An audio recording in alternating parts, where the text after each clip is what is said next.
Imaginez une arme si puissante que son simple souffle peut neutraliser quiconque se tient trop près.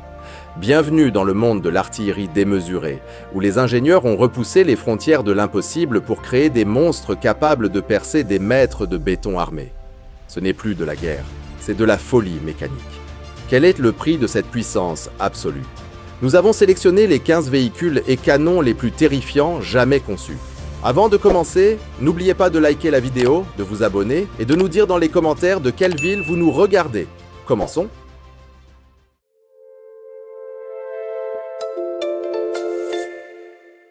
« 15. Le canon de calibre. .50. Mark 7. Pour ouvrir notre liste, jetons un coup d'œil à un canon brut que la marine des États-Unis a installé sur les navires de la classe Iowa à partir de 1943.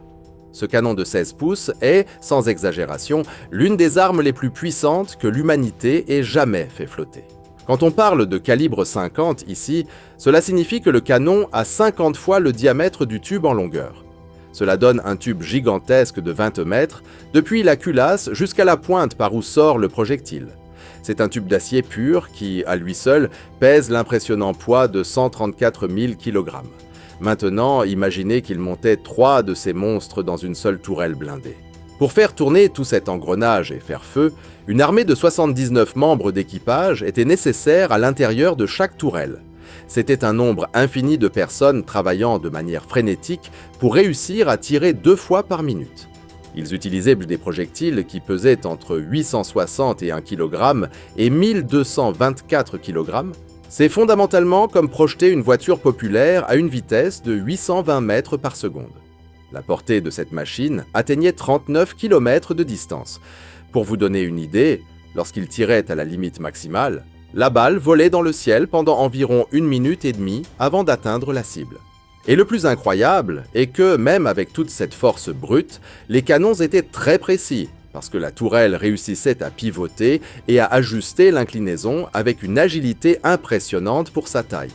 Il existe même une légende urbaine selon laquelle le tir faisait bouger le navire latéralement sur la mer, mais c'est une histoire sans fondement. Ce qui se passe, c'est que l'onde de choc dans l'eau est si violente qu'elle crée une illusion d'optique sur les photos, donnant l'impression que le navire a fait un petit bond de côté. Voir un tel géant faire feu doit être une expérience à laisser n'importe qui sans voix et avec les oreilles sifflantes pendant 1 semaine. C'est la preuve que l'ingénierie navale ancienne ne lésinait sur rien quand l'objectif était d'imposer le respect sur les océans. 14. 2S7 Pion. Le suivant sur notre liste est le 2S7 Pion, affectueusement surnommé Malka. Ce grand gaillard soviétique est apparu en 1975 et a fait ses débuts pour de bon lors de la guerre d'Afghanistan. C'est beaucoup d'ingénierie brute impliquée pour un seul véhicule. On estime qu'ils ont fabriqué entre 250 et 1000 unités de cette machine, qui ont ensuite été dispersées dans plusieurs pays à la fin de l'Union soviétique. La bête est si grande qu'elle mesure environ 10 mètres et 36 cm de longueur. C'est presque un bâtiment couché en train de se déplacer. Pour opérer cette force de la nature, 1 ou 2 personnes ne suffisent pas. Une équipe de 14 professionnels travaillant en parfaite harmonie est de nécessaire. À son sommet brille un canon modèle 2 à 44 de 12 mètres de longueur et pesant, à lui seul 14 000 kg. Au total, l'ensemble complet atteint le poids de 46 500 kg. Le véhicule transporte la moitié de l'équipage et 4 projectiles de 203 mm, tandis que le reste de l'équipe et des munitions suit juste derrière dans un véhicule de soutien. C'est une logistique de respect pour mettre cela sur pied. Toute cette structure prend environ 6 minutes pour être montée ou démontée. Mais quand c'est prêt, attention dessous. Il réussit à lancer des projectiles à une distance de 37 km. S'ils utilisent un petit coup de pouce de fusée auxiliaire, cette distance augmente de 18 km supplémentaires. Cela permet aux soldats de tirer au moins 2 fois avant toute réponse ennemie. Il y a juste un détail. La force du tir est si absurde que le déplacement d'air peut tuer quiconque se trouve à proximité et n'est pas préparé. C'est pourquoi une alarme sonne pendant 5 secondes avant le tir pour que personne ne soit pris par surprise par la pression. On peut imaginer le choc que c'est d'entendre cette alarme et de sentir le sol vibrer juste après. C'est le genre de puissance de feu qui impose un respect absolu et montre que les soviétiques ne plaisantaient pas lorsqu'il s'agissait de portée et de destruction massive. 13. Le canon de Tandjavour. Si vous pensez que la technologie de pointe est une chose réservée à notre époque, le canon de Thanjavur est là pour prouver le contraire. Cette relique a été fabriquée au début du XVIIe siècle, là-bas dans le sud de l'Inde, et regardez comme c'est impressionnant. Il a déjà plus de 400 ans, il est fait essentiellement de fer et pourtant, il n'a pas une once de rouille. Cela montre que les gens de cette époque maîtrisaient déjà la métallurgie d'une manière qui laisse beaucoup d'ingénieurs modernes bouche bée. Il a été placé stratégiquement pour protéger l'entrée est de la ville, et quiconque tentait sa chance par là allait avoir une surprise bien désagréable. Le canon mesure environ 8 mètres de longueur et n'a pas été fait dans un moule commun, mais plutôt forgé et soudé, ce qui le rend incroyablement résistant. Pour vous donner une idée de l'épaisseur de cet enfant, son diamètre extérieur fait presque 30 cm, tandis que le trou par lequel sort le tir fait la moitié de cela. Il pèse environ 24 000 kg. Pour déplacer tout ce poids, une équipe géante et l'aide de 8 anneaux de fer massif étaient nécessaires. Mais toute cette taille avait un but bien spécifique, supporter le choc des munitions qu'il tirait. Préparez votre cœur pour cette donnée. Les boulets de canon faits de fer pesaient vite plus de 1100 kg chacun. C'est littéralement projeter plus d'une tonne de métal sur les ennemis. La force de ce tir est devenue si célèbre dans le monde entier à cette époque que la ville de Thanjavur a commencé à être considérée comme pratiquement impossible à conquérir. Imaginez le désespoir de celui qui était de l'autre côté en voyant une sphère de cette taille venir dans sa direction. C'est fascinant de penser comment une arme d'il y a 400 ans a réussi à maintenir son intégrité physique aussi parfaite jusqu'à aujourd'hui. C'est le genre d'héritage historique qui nous fait énormément respecter le savoir de nos ancêtres. 12. Le petit David. Vous connaissez ce dicton qui dit que les apparences d'aller sont trompeuses ? Eh bien, le Little David, ou Petit David, était le nom affectueux que les militaires américains ont donné à un mortier qui, de petit, n'avait absolument rien. En réalité, il détient le titre de l'un des plus grands calibres jamais fabriqués dans toute l'histoire, avec l'incroyable diamètre de 91 cm. Son tube avait 6 mètres et 70 cm de longueur, et l'ensemble pesait rien de moins que 87 000 kg. C'est un poids colossal pour une arme qui a été pensée à l'origine pour des tests de bombardement durant la Seconde Guerre mondiale. L'idée derrière ce colosse était de l'utiliser pour détruire la ligne Siegfried, qui était une barrière défensive allemande surprotégée. Pour emmener ce monstre jusqu'au champ de bataille, il devait être transporté en 2 parties par des tracteurs spéciaux. Le design était très intelligent, la base était une caisse d'acier enterrée dans le sol, ce qui permettait au tube d'être abaissé jusqu'à l'horizontale pour être chargé directement depuis le niveau du sol. Mais ne croyez pas qu'il suffisait d'arriver et de tirer. Il fallait environ 12 heures pour que tout soit prêt pour le combat. Quand il tirait enfin, il lançait des projectiles de 1600 kg à une distance de 9 mètres et 700 cm. La balle sortait du tube à une vitesse supérieure à 381 mètres par seconde. Le plan était qu'il cause un dégât si grand que l'ennemi n'aurait même pas le temps de réagir. En fin de compte, la ligne de défense allemande a été rompue de manière plus traditionnelle et le petit David a presque été envoyé au Japon. Mais comme le Japon s'est rendu avant, il n'est jamais parvenu à entrer en combat réel, n'ayant été tiré que sur des champs de tir d'essai. Il est curieux de penser qu'une arme si puissante et avec un projet si complexe a fini par devenir seulement une pièce de musée, sans jamais avoir vu une véritable bataille. Parfois, la taille et la force servent plus d'avertissement que d'outils utilisés dans la pratique. 11. Le canon automoteur 2B1 OK. Si le petit David impressionnait par son calibre, le soviétique 2B1 OK était le pur jus de l'excès militaire des années 50. Développé à Saint-Pétersbourg, ce monstre de métal n'a eu qu'un seul modèle expérimental achevé, et bientôt les ingénieurs ont réalisé qu'ils avaient créé un problème au lieu d'une solution. Le véhicule pesait 55 000 kg et venait équipé d'un canon de 42 cm de largeur. Le tube était une chose de fou.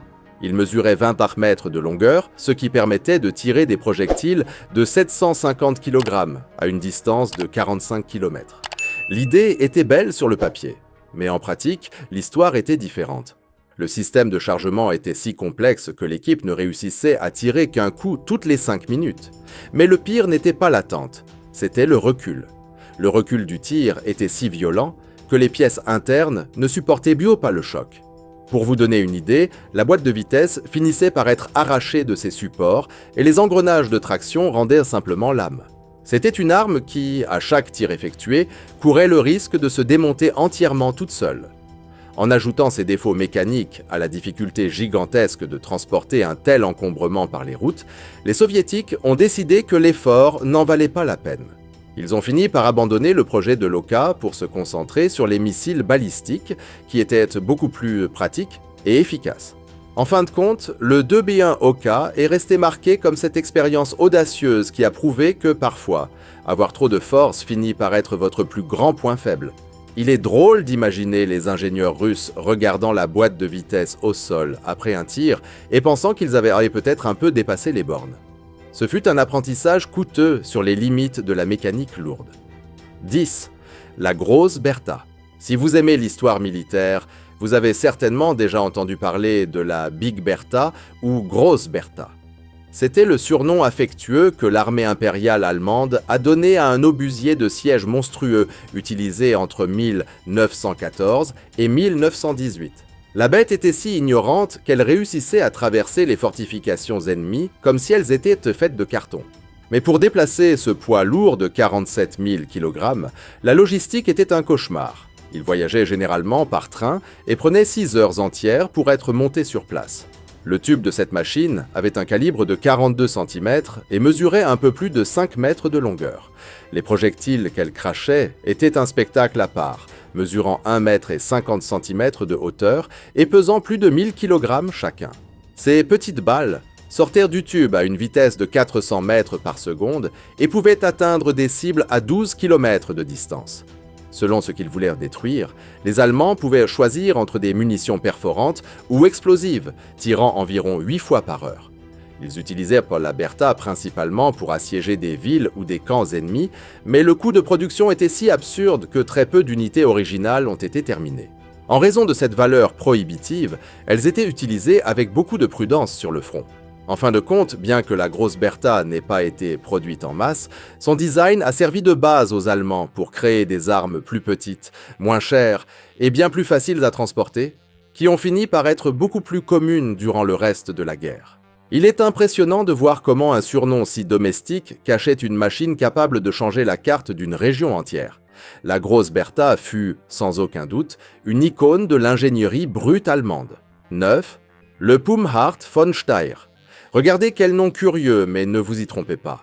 Le Pumhardt von Steyr, construit là-bas au début du XVe siècle, est une véritable légende de l'artillerie autrichienne.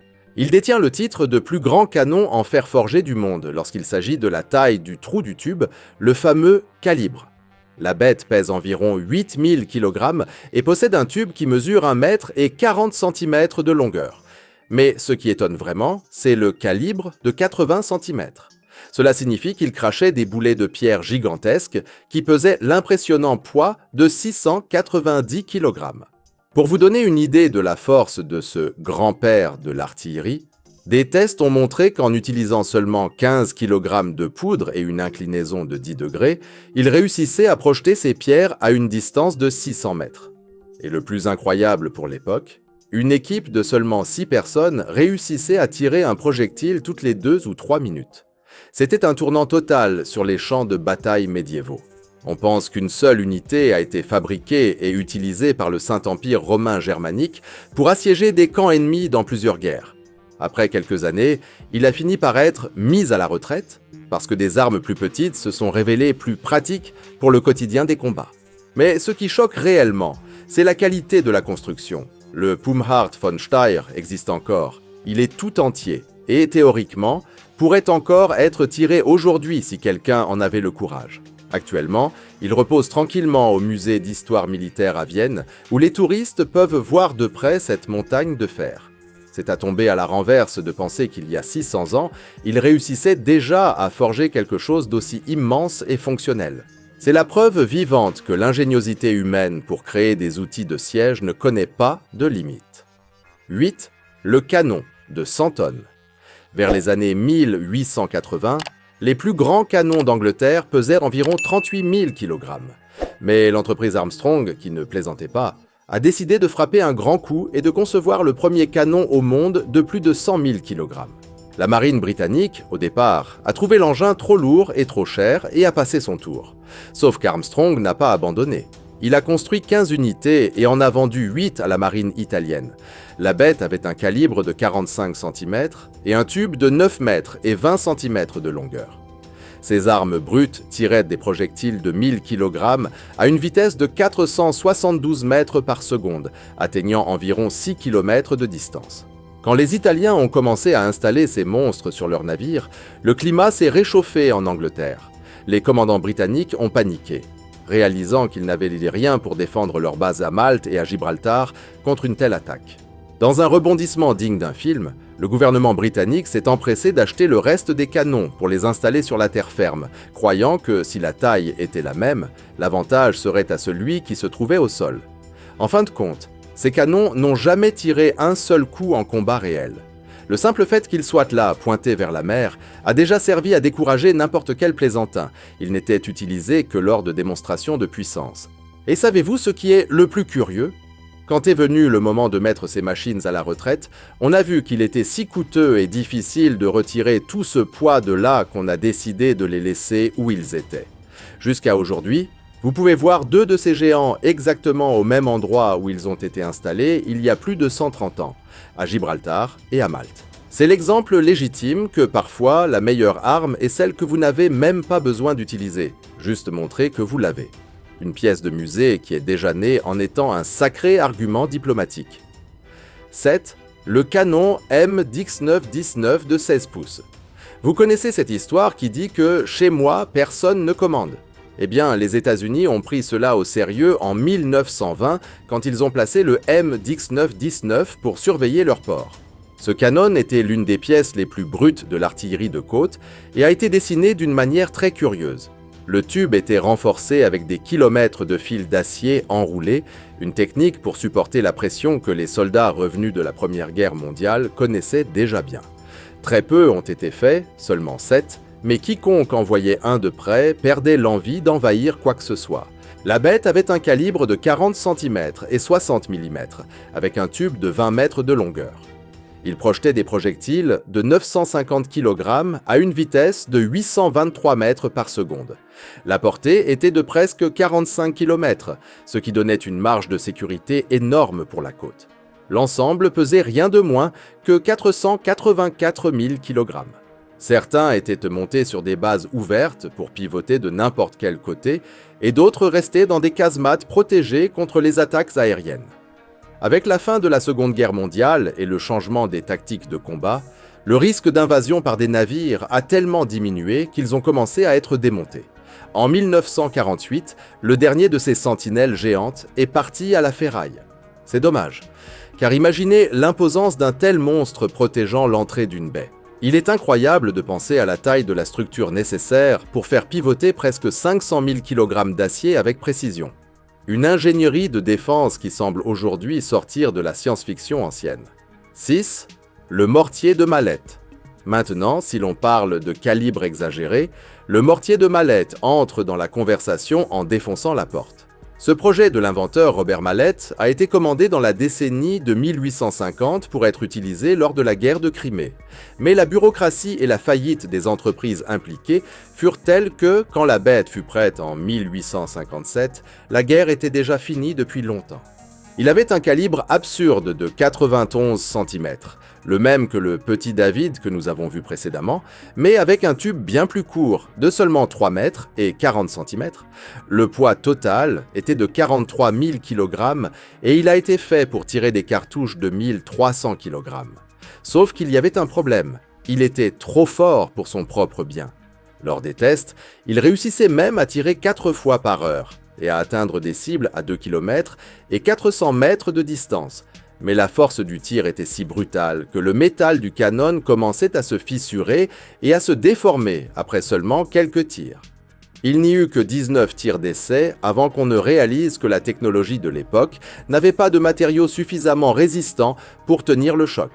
Comme on ne pouvait pas réparer ce qui était une erreur de physique de base pour l'époque, les 2 unités produites ont fini par devenir des pièces de musée dans les armureries royales britanniques. C'est le cas typique du « je voulais vraiment », mais je n'ai pas su comment faire. Le mortier de Mallet fut un rêve de destruction qui a fini par devenir un cauchemar pour celui qui a tenté de tirer.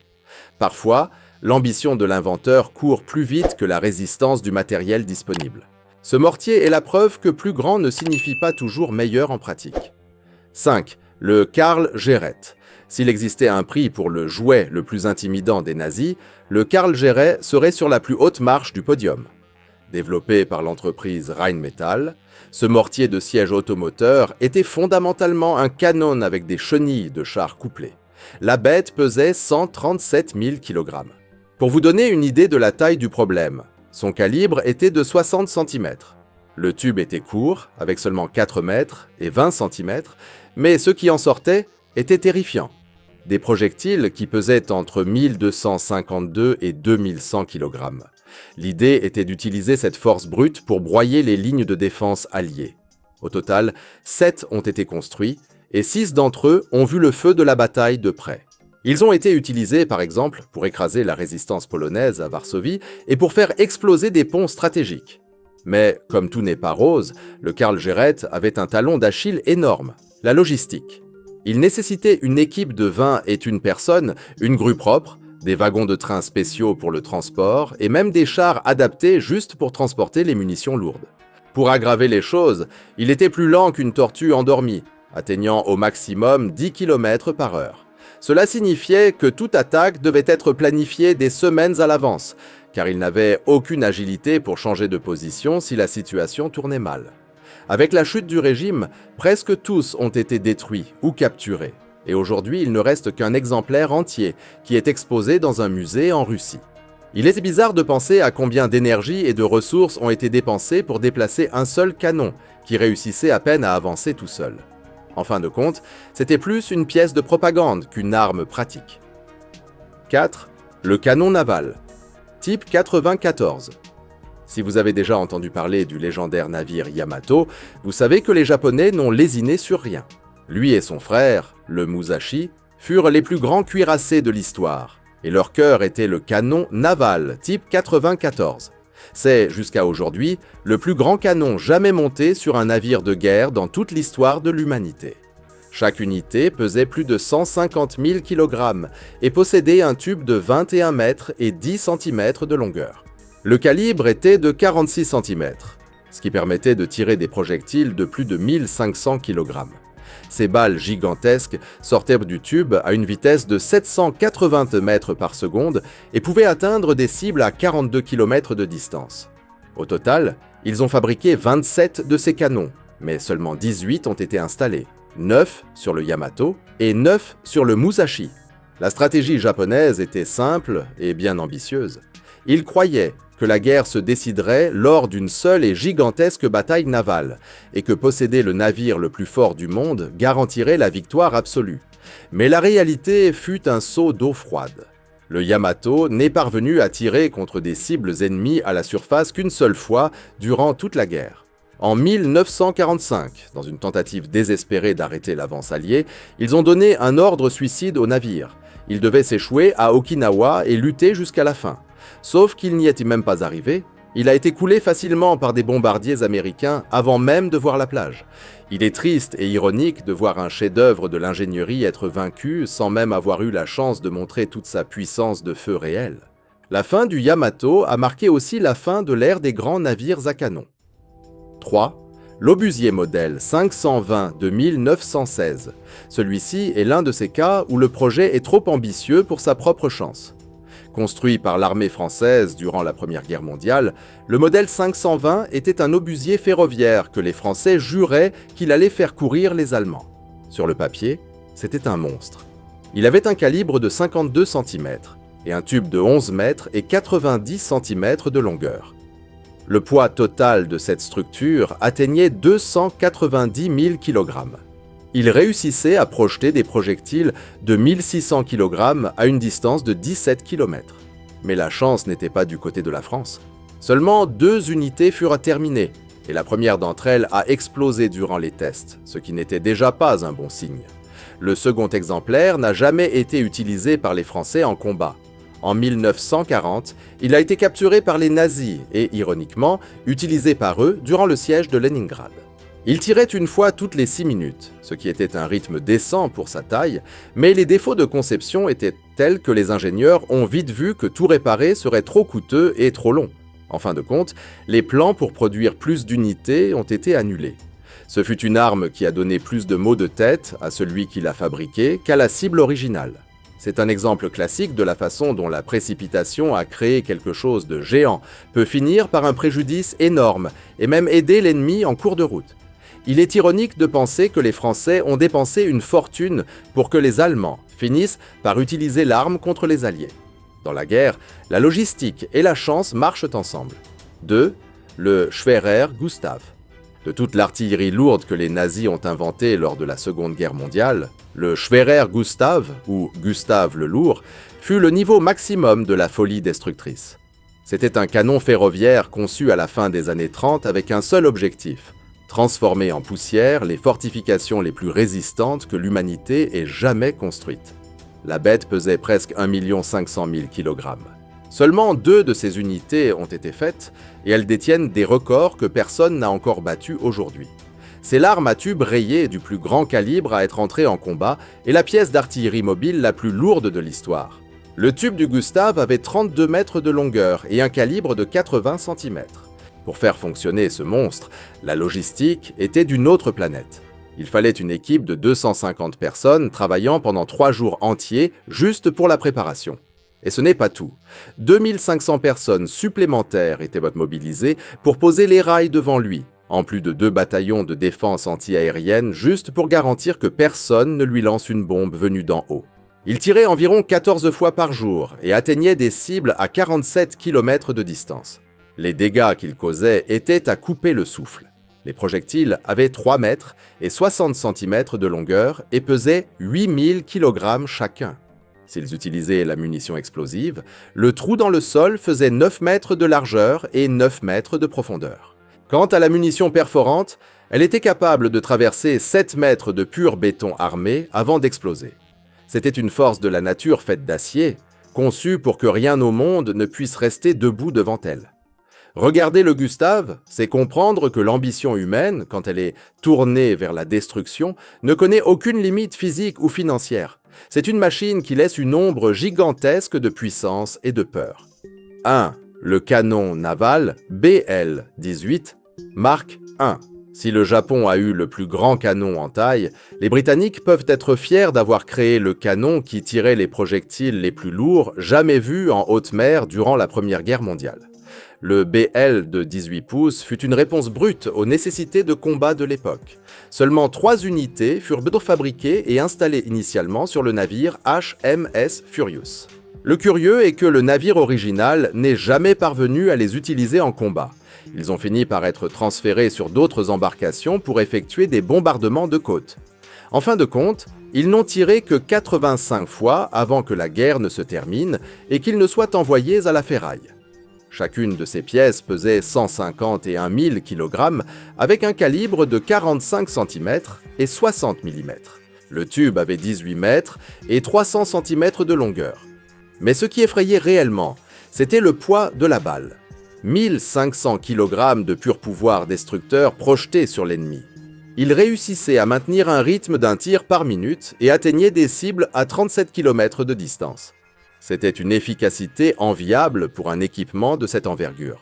Bien qu'il soit extrêmement efficace dans ce qu'il se proposait de faire, le coût pour fabriquer et entretenir ces canons était astronomique. En plus de l'argent, la quantité de matériaux nobles nécessaires pour construire chaque unité était si élevée que le gouvernement britannique a décidé qu'il était préférable de se concentrer sur des armes un peu moins chères et plus faciles à produire en masse. Le BL de 18 pouces a fini par être l'un de ces prodiges de l'ingénierie qui a brillé intensément, mais pendant peu de temps, avant d'être mis à la retraite par l'économie de guerre. Il est impressionnant de penser que, même en étant si efficace, le poids dans la poche du gouvernement a parlé plus fort que le poids du projectile sur le champ de bataille. L'économie gagne aussi des guerres, et ce géant l'a senti dans sa chair. Lequel de ces colosses de fer préférez-vous ? Écrivez le nom de votre ville en commentaire, abonnez-vous et activez les notifications pour rester connecté. Continuez l'aventure avec les vidéos qui s'affichent à l'écran. À la prochaine.